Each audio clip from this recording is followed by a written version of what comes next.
Bem, então vamos lá começar. Muito boa noite a todos. Hoje estamos aqui a gravar no dia 2 de março, dia em que os dois primeiros casos de Covid em Portugal apareceram.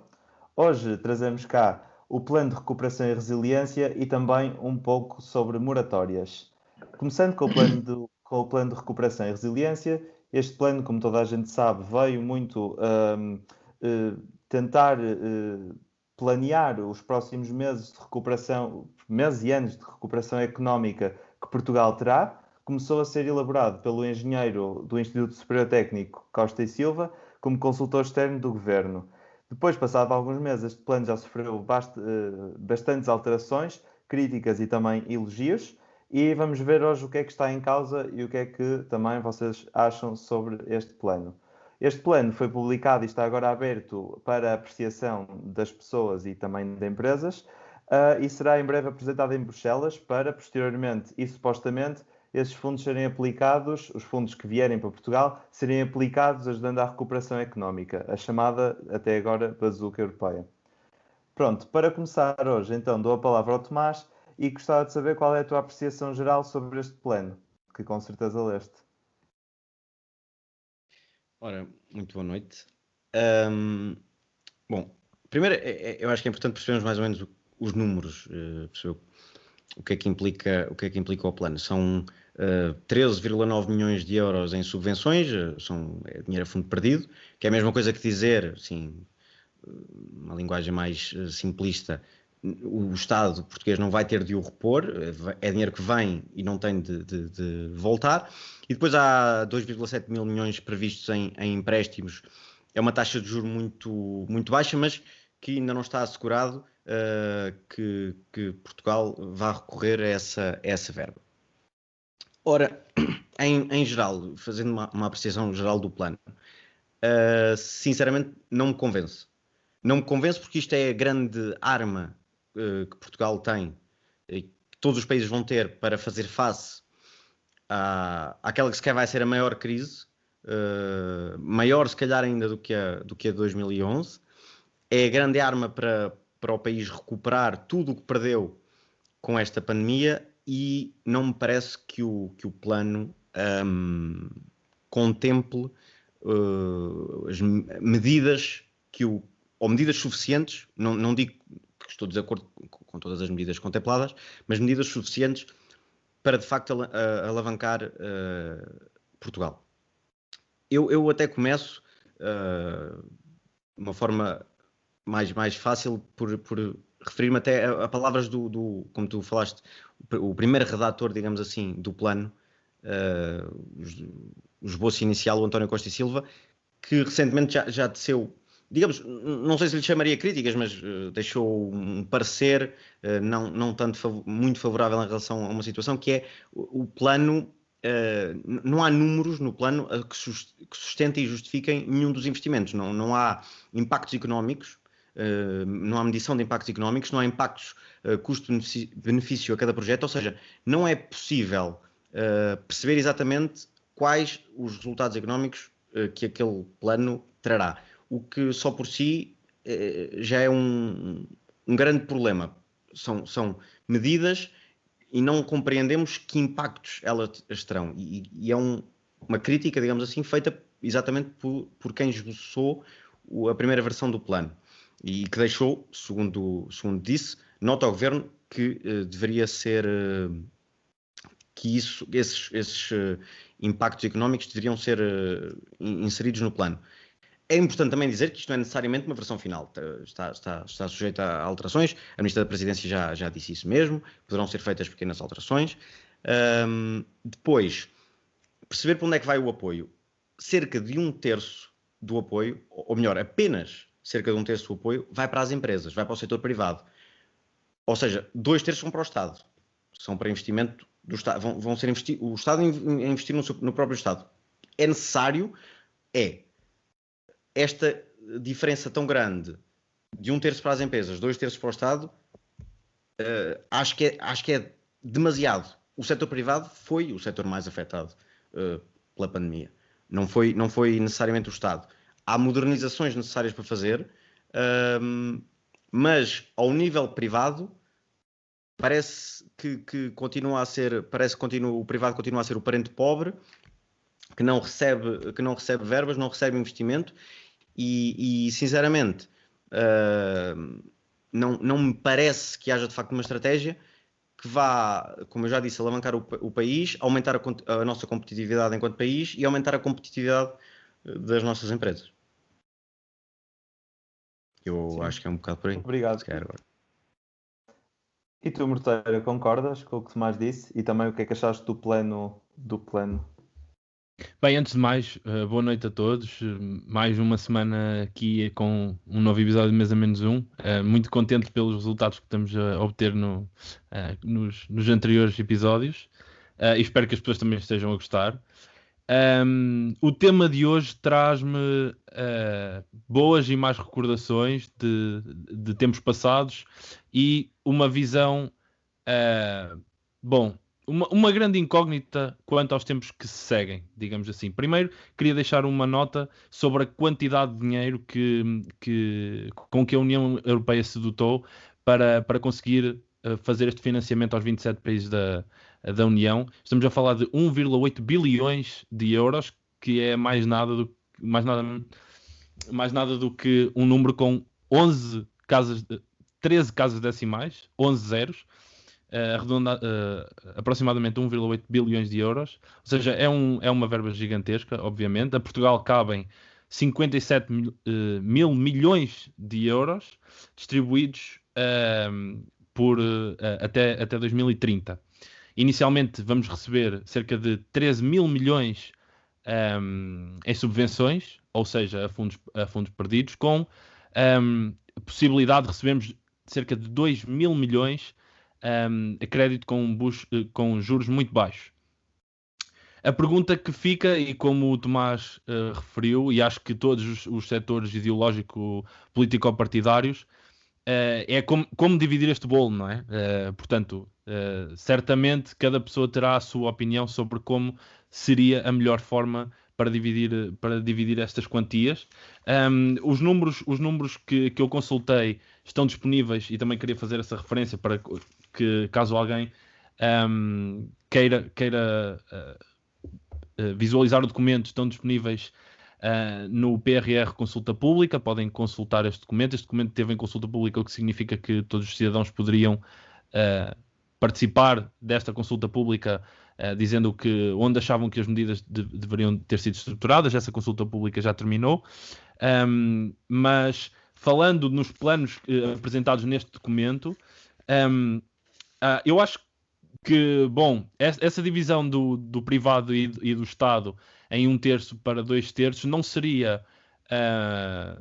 não seria uma má franquia se esses fundos fossem bem aplicados. O que eu não estou tão certo que aconteça. Os primeiros fundos a receber, a serem aplicados, serão na área da saúde. A Ministra da Presidência veio anunciar isso. Os primeiros, nós não vamos receber este pacote de dinheiro todo de uma vez, não é? Vamos receber em tranche e os primeiros fundos serão aplicados na área da saúde, no desenvolvimento de mais centros de saúde, mais equipas de acompanhamento geral, medicina geral, e será uma recuperação da área da saúde, inclusão de outras áreas como a ortodontia nos centros de saúde também. Portanto, é um plano que tende a resolver problemas deste ano que passou, problemas que já existem há vários anos no Sistema Nacional de Saúde e nos vários sistemas sociais em Portugal, e tentar colocar Portugal num patamar equivalente a outros países da União Europeia. Aumentar o salário mínimo também é uma das perspectivas deste plano. Eu penso que um dos números apresentados no plano que eu penso que é mais, digamos, difícil de atingir é o valor das exportações. Pensa-se que em 2026 teremos 50% do PIB com as exportações, ou pelo menos é isso que o plano prevê.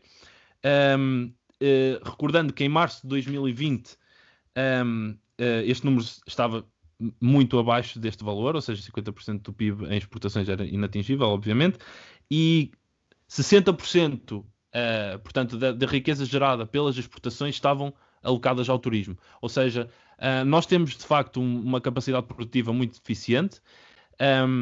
Este apoio às empresas provavelmente será uma alavanca nesta capacidade competitiva com os restantes elementos, com os restantes países da União Europeia, mas tenho dúvidas que seja o bastante para que possamos alavancar este volume de exportações até 2026. Sim. E, Diniz, como o Morteira falou, o plano acaba por ser como é que vais distribuir o bolo da bazuca. Então também perguntava-te o que é que achaste do plano e se esse bolo efetivamente está de acordo com o que concordas e com o que acreditas ou não. Bom, o plano tem uma preponderância muito grande, como já aqui foi dito, sobre o investimento público, o que não é mau, em especial quanto ao Serviço Nacional de Saúde. Acho que o Serviço Nacional de Saúde carece de um investimento pesado, de forma a que possa ser fortalecido e que as fraquezas que foram expostas durante este tempo de pandemia possam ser rapidamente solucionadas. Mas é preocupante que os únicos apoios que haja, portanto, a única menção que há a empresas e apoio a empresas, e aqui há uma discriminação grande entre setores, é o banco de fomento, portanto, é a estruturação de um banco de fomento que apenas irá emprestar dinheiro às empresas. Portanto, a única maneira de as empresas conseguirem ser apoiadas é através da aquisição de dívida, é através da alavancagem. O que pode não ser o melhor. Portanto, além de termos um plano muito desproporcional na atribuição, com uma discriminação forte de alguns setores do PIB e cujos apoios não correspondem depois à proporcionalidade da geração de riqueza, temos também outro fator, que é: as empresas apenas podem financiar através de dívida, apenas podem ser apoiadas através de dívida. Outra linha do PRR que me chamou a atenção foi, na transição climática, o hidrogênio e renováveis. Este governo tem vindo a defender o uso do hidrogênio como uma alternativa às energias poluentes, aos combustíveis fósseis, e bem, e o hidrogênio pode de facto tornar-se no futuro como uma fonte de energia sustentável e viável. No entanto, acho que é desproporcionado o valor e o montante que lhe é dedicado em percentagem do nosso PIB. Acho que é profundamente errado. As considerações que eu tenho a fazer ao PRR é: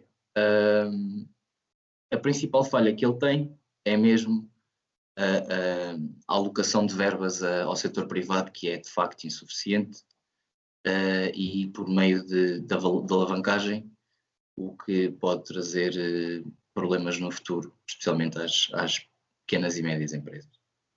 Mas, Diniz, eu tenho uma pergunta, que é: neste financiamento do setor privado, como é que nós repartiríamos o montante dentro do setor privado, de forma a que não estivéssemos a subsidiar empresas insolventes e basicamente não houvessem grandes fraudes? Porque o problema, ou melhor, o problema disto tudo é a forma como, dentro dos vários setores, este dinheiro é distribuído de forma que mais tarde haja uma recuperação económica. Ou seja, nós não podemos estar a injetar dinheiro em empresas que à partida não têm uma recuperação. Sim, estão tecnicamente falidas. Mas sim, Diniz. Sim, mas lá. Força. Não, aliás, o Tomás até fez uma referência a isso. É que uma das críticas que foram apontadas a este PRR é que não há um mecanismo de avaliação da transparência. Não há uma análise de custo-benefício quanto aos investimentos que vão ser feitos. E essa é outra falha que existe aqui. O principal problema da alocação de fundos europeus desde que nós entramos na União Europeia é a sua própria alocação, que não é muito transparente, que não tem vindo a dar grandes frutos. Portanto, o problema está mesmo na análise prévia dos investimentos. E sendo que alguns são a fundo perdido. Sim. E tu, Tomás, concordas com isto? Achas que depois este dinheiro vai favorecer alguns e tu chamados, o que as pessoas chamam amigos do regime, ou mesmo este dinheiro ser usado para o também chamado época, por exemplo, que houve aqui há uns anos atrás, de se pensar em obras faraónicas, por exemplo? Sim, quer dizer, nós vivemos com esses fantasmas do passado, não é? Vivemos lembrados dessas obras públicas dispendiosas para não é a primeira bazuca europeia que nos chega às mãos, se calhar não vai ser mais uma que vamos estourar e da maneira errada. O que me apraz dizer é o setor público tem de ser financiado, obviamente. Nós, para já, estamos a investir no setor público e investir no Estado para resolver problemas que se vêm arrastando há décadas. Não houve esse investimento e agora chegaram os fundos e vamos querer limpar apagar esse passado e fazer esse investimento agora. O problema é perceber para que é que se deveriam... Tem de acontecer também aí, mas as proporções é que eu não me parecem as mais adequadas. Quem mais sofreu com a crise foram os privados, foram as empresas, e são as empresas que nos podem ajudar a superar esta crise e a sair dela. As empresas estão no centro de tudo. O setor privado está... Mas Sim. então eu faço a mesma pergunta que o Morteira fez ao Diniz e pronto, que é, efetivamente, como é que tu crias um mecanismo de ajuda às empresas que não favoreça amigos do sistema, digamos assim, ou empresas tecnicamente falidas? Para já,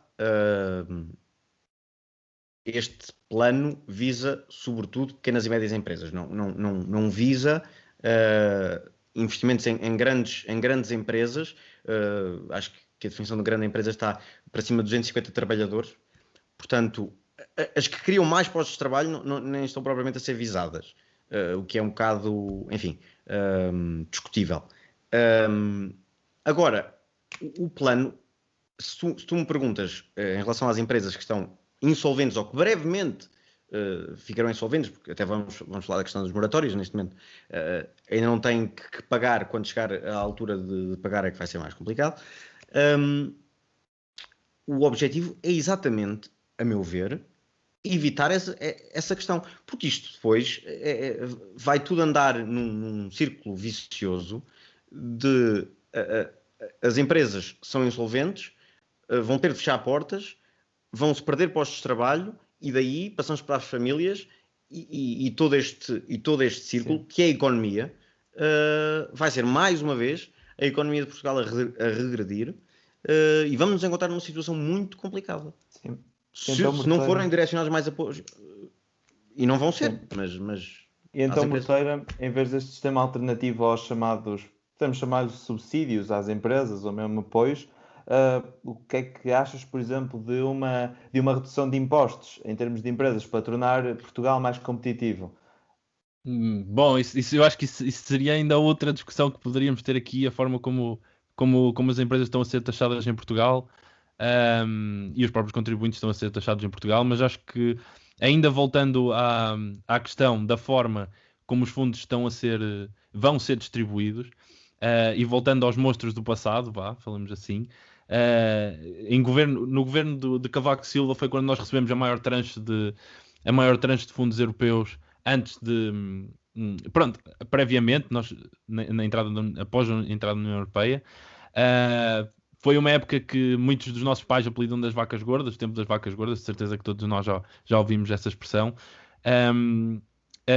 nessa altura foi também quando houve mais fraude no recurso a este tipo de fundos. Eu lembro, por exemplo, na minha terra, na minha zona, era uma zona de produção agropecuária e de produção de laticínios, e havia muita gente a declarar que tinha, por exemplo, não sei, 100 cabeças de gado, 100 vacas, e na verdade tinham só 2 ou 3 e recebiam os fundos na mesma para aquela cota de produção de leite.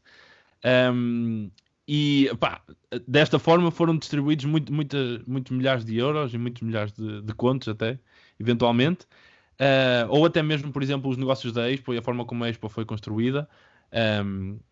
A Expo, havia a história que um caminhão entrava com material, e o mesmo caminhão saía e voltava a entrar e davam o débito de duas cargas. Na verdade era apenas uma, não é? Portanto, isto leva-me a crer que neste tipo de ocasiões, quando há muito dinheiro em jogo e muito dinheiro que muitas vezes não é a juros baixos ou a juros nem existentes, como é o caso das subvenções, eu não sei onde é que a corda vai estourar, se é eventualmente no governo, nos partidos, em quem faz estes planos, ou se é mesmo nas pessoas, porque eu não sei se as pessoas têm consciência da forma como este dinheiro tem que chegar, e da forma como ele tem que ser distribuído e o que é que está implícito nestes fundos. E portanto, eu acho que acima de tudo precisamos de um governo consciente da forma como se vai distribuir esta riqueza nos próximos anos. Sim. Deixa-me só aqui acrescentar uma coisa em relação à pergunta que depois estavas a fazer ao Morteira, em relação aos impostos. Para termos uma noção dos números, portanto, cerca de 1/3 vai para as empresas, ou seja, dos 14 mil milhões, estamos a falar de 4.600 mil milhões de euros para as empresas. As empresas entregam ao Estado, só em IRC, cerca de 6.300 milhões de euros. Ora, obviamente que uma das formas, um dos mecanismos de apoiar essas empresas poderia ser uma redução no IRC, e a partir daí, com a economia a funcionar, o dinheiro entraria nas empresas por uma outra via, ou melhor, não sairia. Não saindo. Uhum. Reduções de IVA, etc. Agora, sim, o Estado teria de fazer essas contas. O que é que a redução representaria em perdas para o Estado, e as alocações seriam feitas de forma diferente. Mas o mais importante, e eu acho, só reforçando esse ponto, o mais importante era, fosse de uma forma, fosse de outra, e se calhar esta seria até a melhor, tinha de ser alocado mais dinheiro às empresas e ao setor privado. Sim. Dinis, achas que isto é uma forma democrática de apoiar as empresas? Ou, pelo contrário, achas que é uma forma de favorecer uns e digamos, os ricos ainda se tornarem mais ricos e os pobres não serem tão favorecidos, que seriam os que precisavam? Eu, quando digo os pobres, digo empresas que estejam em mais dificuldades e outras empresas que até beneficiem ainda mais da redução do imposto, porque a redução do imposto é democrática, digamos assim, não é afeta a todos. Ou então criavam-se diferentes impostos para diferentes setores, não sei como é que isso funcionaria, mas sim, o que é que achas? Mas no fim todas contribuíam para a economia. Eu perguntei ao Dinis, mas sim. É só uma nota. Sim. Estamos a falar de impostos sobre rendimento, certo? IRC. Eu tenho... Ou taxas, não sei, redução de... Pronto. Eu sou sempre eu sou sempre homem de favorecer intervenções indiretas do Estado na economia, intervenções diretas do Estado na economia e acertos e ajustes diretos de dinheiro que o Estado para as empresas. No entanto, eu acho que vivemos num país em que a carga fiscal sobre empresas é demasiado grande. Acho que vivemos num país em que falha em atrair investimento estrangeiro de indústrias com valor acrescentado. A indústria portuguesa, apesar de termos indústrias tradicionais que estão culturalmente até enraizadas aqui em Portugal, temos muito pouco tecido industrial, e tecido industrial de ponta, portanto, tecido industrial com o tal valor acrescentado que se fala, ainda temos menos. E lá está, uma das medidas que aparece no topo da lista que poderia de facto atrair investimento estrangeiro seria uma diminuição do IRC. Agora, sobre como essa diminuição do IRC poderia ser feita, já está fora das minhas competências. Outra nota, o PRR não é muito claro em como é que a atribuição do crédito às empresas vai ser feita. Portanto, o PRR não discrimina entre pequenas e médias empresas e grandes empresas. A única menção que o PRR faz é o estabelecimento do Banco do Fomento Português. E acho que também carece de melhorias na especificação e alguma perda de ser vago. Acho que peca por ser muito vago. Sim, mas então, Morteira, há quem diga, e realmente vem muito dinheiro, e este dinheiro é uma oportunidade única de Portugal realmente até se pôr, digamos assim, ou sair da cauda da Europa e se pôr competitivo com outros países, se calhar até os melhores da Europa, quem sabe. Mas a minha pergunta então seria, Portugal é desta?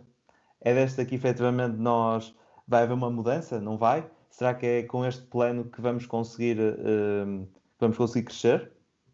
Eu tenho um receio grande que este plano de reestruturação e resiliência sirva para tapar buracos e não sirva para construir estradas. Tenho um bocado esse medo. Há coisas que eu acho positivas. No plano é referido o surgimento de mais 15 mil camas para estudantes universitários do ensino superior, particularmente no nosso caso, e sendo até engraçado que todos nós vivemos numa residência universitária a uma certa altura, e se calhar isso é que nos ligou aqui para criar este projeto. Sabemos da importância deste tipo de instituição, não é? Ou seja, das residências universitárias. Mas depois há aqui uma grande discrepância. Fala-se em 583 milhões de euros para respostas sociais e 833 milhões de euros para a criação de infraestruturas. Ou seja, há uma discrepância entre, ou por exemplo, 1,4 milhões de euros para o CNS, comparando com este valor das infraestruturas. A mim choca-me um bocado e tenho sempre um pouco de reticências em que este tipo de infraestruturas se refere, o que é que se refere este tipo de obras, porque o favorecimento nas obras públicas tem sido uma constante na fraude em Portugal e na forma como nós distribuímos este tipo de fundos e na forma como nós gerimos verbas. Portanto, acho que deve haver uma maior fiscalização deste tipo de atribuição de verbas. Mas estavas a falar, por exemplo, do exemplo das infraestruturas, e este é um assunto completamente à parte, mas, por exemplo, do TGV, que já se fala, por exemplo, em, se não estou em erro, 4,5 mil milhões de euros para a obra da ligação de Porto a Lisboa. O TGV para mim é uma incongruência total.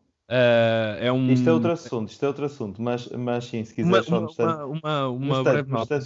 O TGV é para mim um completo descrédito nos problemas que existem localmente, nas fracas linhas que existem a ligar as pequenas localizações do Portugal mais rural, e portanto acho que é um investimento oco. Sim. No interior do país está muito mal servido de ferrovia. Tomás, sei que ainda querias dizer qualquer coisa sobre as fraudes, certo? Não, por acaso, ao dia em que estamos a gravar, saiu um parecer de um grupo de reflexão, o Think Tank, que é composto, foi constituído no âmbito do TCIAP, e o parecer foi relativamente ao PNR, afirmando que há um sério risco de fraude. Desculpa. Ao PRR, sim. afirmando que há um sério risco de fraude e que o programa precisa de adaptações. Destaca-se uma falta de mecanismos informáticos de alerta que possam identificar, porque o que está em causa é que há a possibilidade de haver duplicações de financiamento ao mesmo beneficiário, que é uma situação devido às verbas do PRR serem aplicadas ao mesmo tempo que estamos também a receber verbas que o Morteira, penso que falou há bocado, do quadro plurianual 2021-2027. E só mais uma questão em relação ao PRR e àquilo que eu sinto que falta.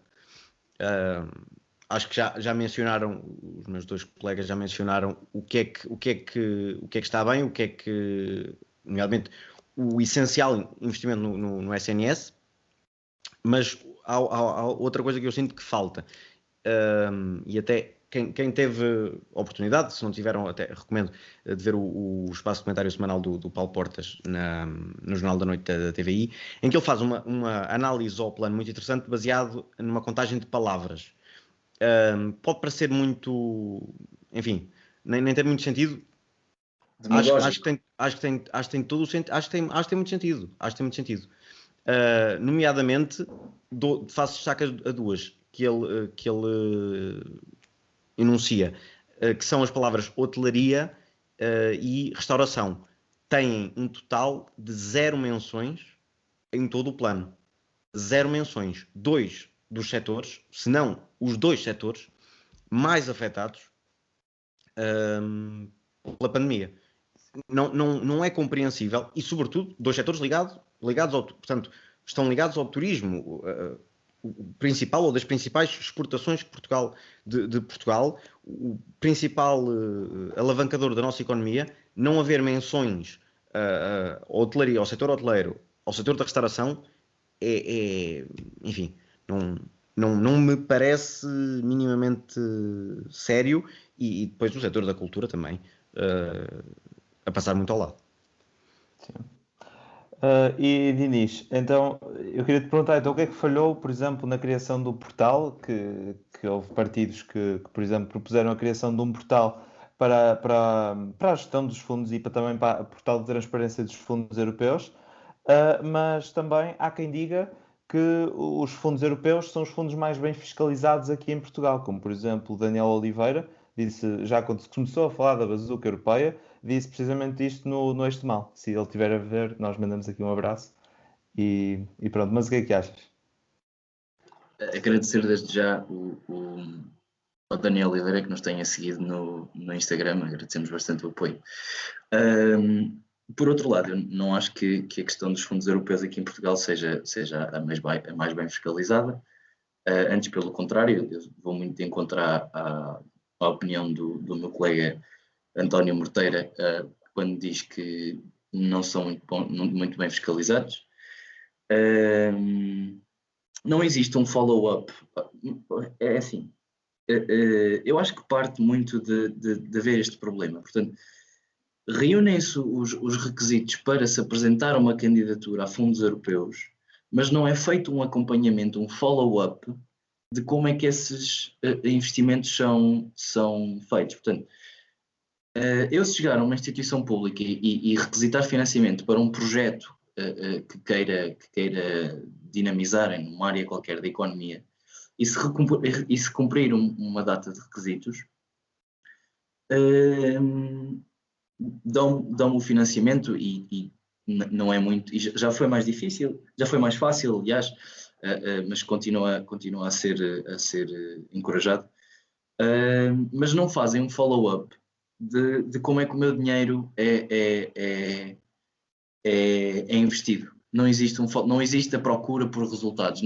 Eu nem sei se existe à data algum tipo de dado estatístico de análise custo-benefício de projetos, e posso estar aqui a incorrer num grande erro e haver de facto, mas se há desconheço, mas acho que seria também de um trabalho nobre a fazer, procurar quantos dos projetos que foram aprovados para financiamento projetos económicos em vários setores da economia de facto deram frutos, ou se foram simplesmente reunidos os requisitos e o projeto morreu, até por haver uma grande ideia de que quanto mais projetos se aprovarem, mesmo que alguns falhem, mesmo que alguns morram nos passos iniciais, alguns há de resultar. E penso que devíamos ter mecanismos bem mais fortes de fiscalização. Sim. Mas pronto, também só para terminar este assunto e para passarmos no instante para as moratórias, queria só saber, no instante, a vossa opinião, assim para fechar, se então, pelo menos as críticas que eu percebi de vocês todos, foi que faltava uma visão, digamos assim, a longo prazo para Portugal. Eu, quando digo a longo prazo, digo muito a longo prazo, a 10 anos, 20 anos. E, portanto, vamos só fazer assim uma roda geral, só para ver o que é que vocês também têm a dizer sobre isso, assim, muito rápido. Então, falta-nos uma visão a longo prazo neste programa e para Portugal. E pronto, Tomás, não sei se queres começar. Sim, eu acho que falta uma visão a curto e longo prazo no programa. O investimento que se justifica e a alocação das verbas que se justifica não me parece que vão alavancar, que vão trazer benefícios a longo prazo para Portugal. Não me parece? Fui instruído para ser rápido, não sei se querem que Sim, desculpa, eu estava em mute, estava já a falar, mas pronto. Morteira, o que é que achas? Na minha opinião, eu acho que eu tenho esperança que esta aposta no social e que a aposta na ciência, no SNS, traga frutos a longo prazo, e espero que Portugal em 2026, 2030 seja um país mais comparável com os restantes países da União Europeia, que saímos do fundo da tabela. Sim. Diniz, neste caminho há possibilidade disso acontecer? Eu acho que os que ainda não foram visados e que provavelmente nos vão poder tirar desta crise são as pessoas da nossa geração. Existe uma grande necessidade de qualificar o trabalho de nós, universitários, que vamos começar agora a entrar no mercado de trabalho e nós neste momento, da maneira, com todos os problemas que a pandemia acarreta, nós vamos ter uma geração que vai entrar no mercado de trabalho completamente de rastros. Vamos ter uma geração que vai entrar no mercado de trabalho com perspectivas, enquanto trabalhadores, com perspectivas muito curtas. Vamos enfrentar uma crise económica sem precedentes, vamos enfrentar uma taxa de falências sem precedentes e, como tal, eu tenho até alguma esperança. Por um lado, tenho muito receio que das perspectivas que Portugal poderá vir a ter nos próximos 5 anos, mas por um lado tenho alguma esperança de que também todas as dificuldades que se põem à nossa frente, que instiguem um espírito empreendedor nos jovens e que tenhamos um tecido empresarial com mais valor acrescentado nos próximos 6 anos. Pronto, agora no instante, passando também às moratórias, que é o nosso segundo tema de hoje. Para quem não sabe, uma moratória, e assim no geral, não estou a falar do caso específico em Portugal, é quando se adia ou mesmo se suspende um pagamento de um crédito, portanto de um empréstimo. Neste caso, as moratórias relativas à pandemia foram criadas pelo Governo, como medida de apoio às famílias que tinham perdido também, as famílias e empresas que tinham empréstimos e que tinham perdido alguns rendimentos e que estavam em dificuldade de pagar esses empréstimos. Portanto, o que acontece é que as famílias e empresas agora têm um prazo estendido para pagarem os empréstimos e os pagamentos foram mesmo suspendidos, em alguns casos, certo? Depois vocês também vão falar mais sobre isso. E pronto, é um tema muito complexo, mas no entanto, e há ainda muito pouca informação sobre isso, mas no entanto há moratórias que vão já acabar agora em março, certo, Morteira? Sim, fala-se dos créditos de habitação terminarem as moratórias agora em março. Não sei se haverá eventualmente mais prolongamentos das moratórias, do prazo das moratórias. As moratórias em si parecem-me uma medida necessária, bem-vinda e pá, digamos que não era possível fugir ao recurso das moratórias, porque no caso em que ficámos com toda a gente em casa, uma enorme taxa de crescente desemprego, layouts sucessivos, muita gente cujos layouts nunca tiveram acesso, layoffs, sim, exatamente.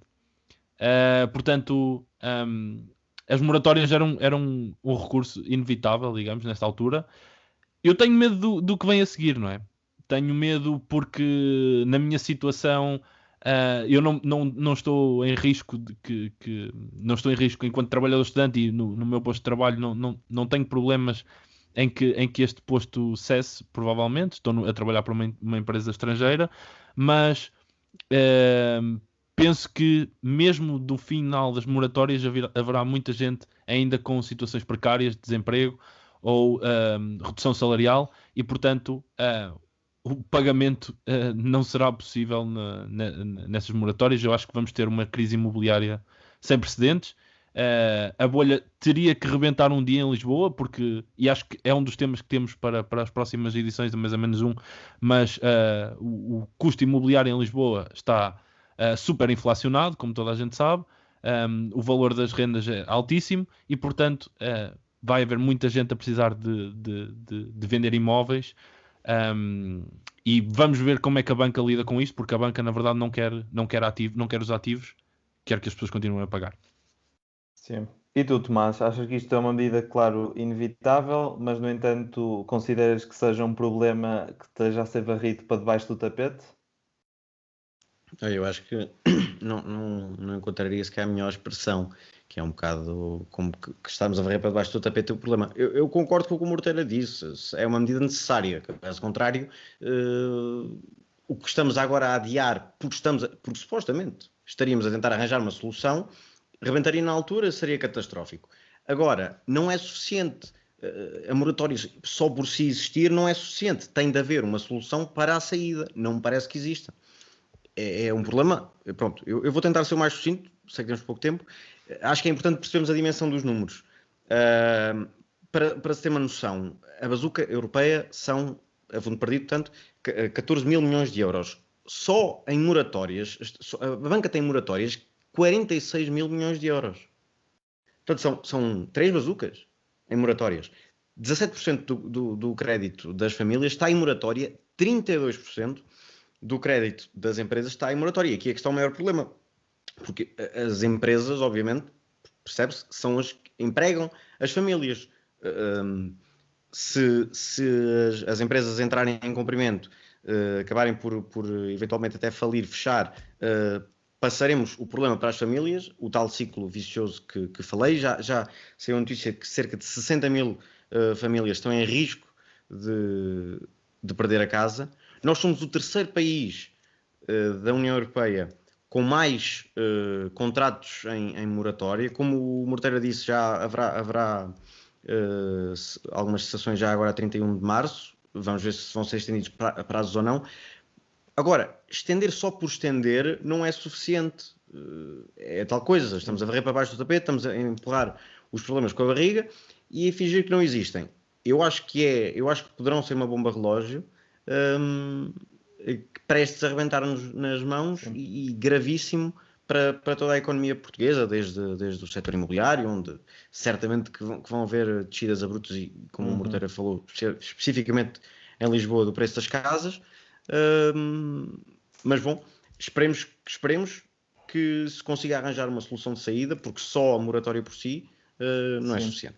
Sim, eu também só queria fazer aqui uma breve nota, é que vocês estão a falar dos preços das casas, mas porque muitos dos empréstimos estão ligados à habitação das famílias. Pronto, era só esta pequena nota. Mas, não em relação às empresas, claro, mas as famílias têm o crédito à habitação. Mas pronto, Diniz, então o que é que falhou, o que é que ainda vai falhar e como é que isto podia ter sido evitado, e também se há alternativa agora?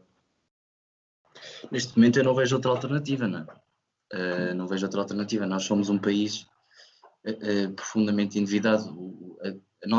Só para as pessoas terem uma noção, a nossa dívida pública situa-se no sentido de 32% do PIB. A nossa dívida pública privada e das famílias situa-se nos 268,8% do PIB. Isto são números alarmantes. Também de notar, também para concretizar o que disse o meu colega Tomás, o número de moratórias aqui em Portugal é 3 vezes o número médio na União Europeia. Pelo que eu não vejo outra alternativa agora, se não prolongar as moratórias, mas algum tipo de reestruturação terá de ser feito. Não sei se será reestruturação de crédito, não sei se será passar moratórias crédito privado a crédito público e passar o Estado a ser devedor da banca, mas alguma coisa terá de ser feita. Isso foi exatamente o que o Diri estava a falar, foi exatamente o que falou o Ministro da Economia, que há essa possibilidade do Estado passar a ser acionista via um banco de fomento das empresas. E relativamente às famílias, o mais provável, e até deixo aqui, se houver alguma família nessa situação, até deixo aqui o apelo que consultem a DECO. A DECO tem vários artigos já publicados em relação a isso, o que fazer, e nomeadamente haver uma renegociação do empréstimo, que será eventualmente uma renegociação de prazos, porque vamos ver, os bancos também não têm próprio interesse que as famílias entrem em cumprimento, ainda há ativos para se vender da crise de 2011, portanto. Os bancos não querem as casas, portanto, sim, consultem a vossa instituição financeira. Está mais que provado que bancos a vender casas em Portugal é um mau negócio, portanto vamos evitar isso, por favor. Então terminamos agora os assuntos desta semana, vamos passar-nos tanto às notas finais. E Morteira, tu traz um 30º aniversário, certo? Se é que não estou em erro. Exatamente, esta semana noto o 31º aniversário do Público, um jornal diário, um jornal muito fiável, ou melhor, bom jornalismo é feito no Público. Aproveito para assinalar que de 5 a 7 de março vão existir diversas conferências online com figuras como Marcelo Rebelo de Sousa, António Damasio, Dino Santiago. Portanto, é uma exaltação à cultura e ao conhecimento geral. E aproveito também para dizer a todos que nos ouçam que, eventualmente, se forem estudantes do ensino superior, podem ativar a vossa conta do P Superior e ter acesso exclusivo a conteúdos premium do Público Online. Ok, obrigado. E tu, Tomás, trazes a grelha da TVI, certo? É da TVI 24. A TVI 24 fez 12 anos não vou entrar no Big Brother. Temos TVI 24 fez... Joana Amaral Dias? Não nesse aspecto. A TVI 24 fez 12 anos na sexta-feira, apresentou uma nova grelha de programas. Não vou fazer menção à Joana Amaral Dias, nomeadamente ao debate ou à terrível prestação com que nos brindou ontem, para quem está a ver, portanto, na segunda-feira, em conjunto com o Luís Conraria e Francisco Mendes da Silva, mas não era específica menção a isso. São outros 2 programas que me pareceram muito interessantes, já com um primeiro episódio, digamos assim, o outro que só começará dia 6 de março. Falo da Culpa é dos Economistas, um programa com um painel integrado por António Costa, não o nosso primeiro-ministro, o jornalista do ECO, Paulo Ferreira, Pedro Santos Guerreiro e moderação de Vasco Rosendo, que irá adressar diversas questões económicas parece uma linguagem bastante acessível e interessante. Passa todos os domingos, creio que por volta das 2 horas, no final do jornal.